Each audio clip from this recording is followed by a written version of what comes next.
अकबर बीरबल की बहस की कहानी। एक दिन अकबर और बीरबल में बहस छिड़ गई। बहस का विषय ईमानदारी था। अकबर का कहना था कि अधिकांश लोग प्रायः ईमानदार होते हैं, जबकि बीरबल का कहना था कि ईमानदारी व्यक्ति की मजबूरी होती है। मौका मिलते ही अधिकांश लोग बेईमानी पर उतर आते हैं। विवाद ने काफी जोर पकड़ लिया।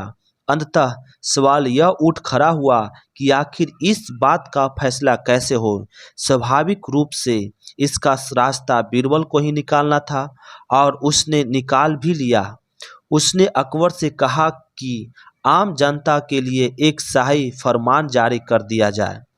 फरमान यह कि शहर के मध्य में जो खाली कुआं है, कल सबको उसमें एक से दूध डालना है। बीरबल का प्रस्ताव सुन अकबर का सर चकरा गया। भला इससे क्या होगा? बीरबल बोला, जहां पनाह फिक्र क्यों करते हैं?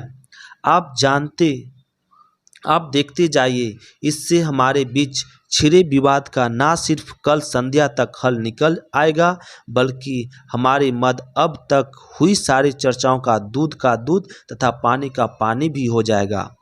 अब बीरबल ने अनेकों बार अपनी बुद्धिमानी सिद्ध की थी, सो अकबर को बात समझ में न आने के बावजूद बीरबल को एक बार मौका तो देना ही था।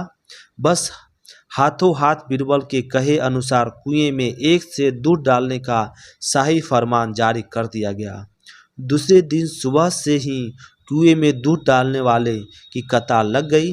करीब शाम तक यह सिलसिला जारी रहा। संध्या ढलते ही बीरबल और अकबर कुआं देखने चले पड़े। अकबर ने जैसे ही कुएं के पास जाकर उसमें झांका तो दंग रह गया। कुआं पूरा पानी से भर गया था।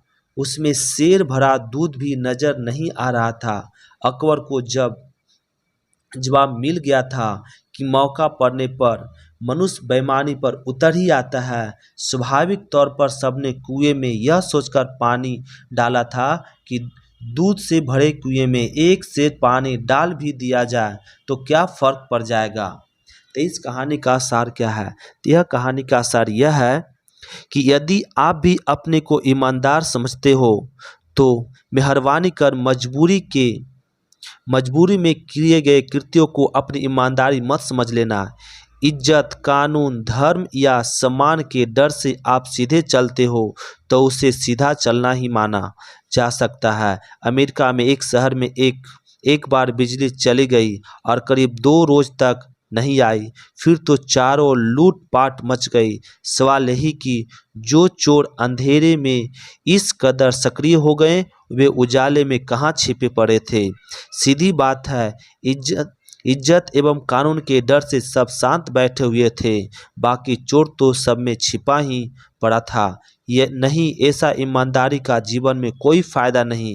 यदि ईमानदारी का यह सबक समझ गए तो आपके जीवन में आनंद, मस्ती, शांति के फव्वारे फूट निकलेंगे। Thank you.